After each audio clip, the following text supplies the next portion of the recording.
네, 한국당 내에서 중진 물갈이 요구가 본격 분출되고 있습니다. 유민봉 의원이 현역 의원으로는 처음으로 총선 불출마를 선언할 예정인데요. 인적 쇄신 움직임으로 이어질지 주목되고 있습니다. 국회 연결해 보겠습니다. 한지 기자. 네, 한국당에서 당 지도부를 향해 혁신과 쇄신을 요구하는 목소리가 갈수록 커지고 있습니다. 박근혜 정부에서 청와대 국정기획 수석 비서관을 지낸 한국당 유민봉 의원이 오후에 기자회견을 하고 총선 불출마와 당 쇄신을 촉구할 것으로 알려졌는데요. 한국당 현역 의원 중에서 총선 불출마를 선언하는 건 유 의원이 처음입니다.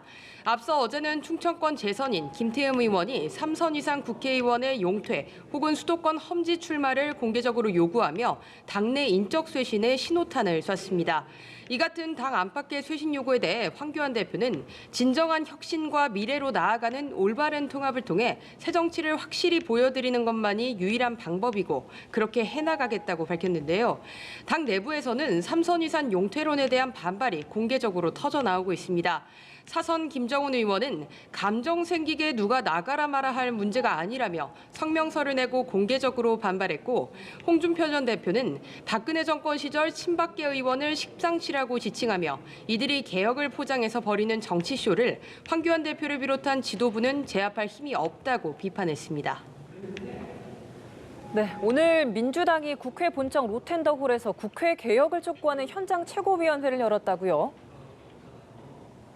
네, 그렇습니다. 민주당은 지난 7월 국회 혁신특위를 설치하고 일하는 국회 법안을 마련하는 등 정치개혁 행보를 이어가고 있는데요. 오늘 로텐더홀에서 현장 최고위원회를 열고 국회 개혁과 각종 민생 법안 통과를 촉구했습니다.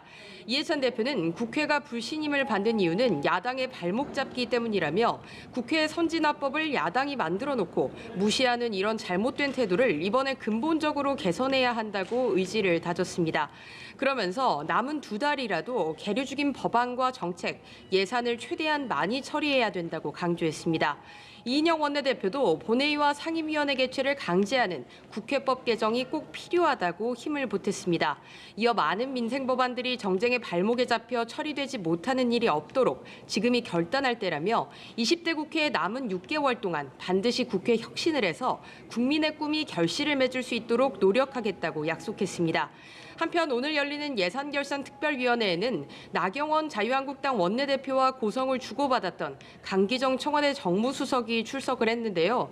그러나 한국당 의원들이 강 수석 출석을 거부하면서 회의에 불참해 10시로 예정돼 있던 예결위 전체 회의는 아직 열리지 못하고 있습니다. 지금까지 국회에서 연합뉴스TV 한지입니다.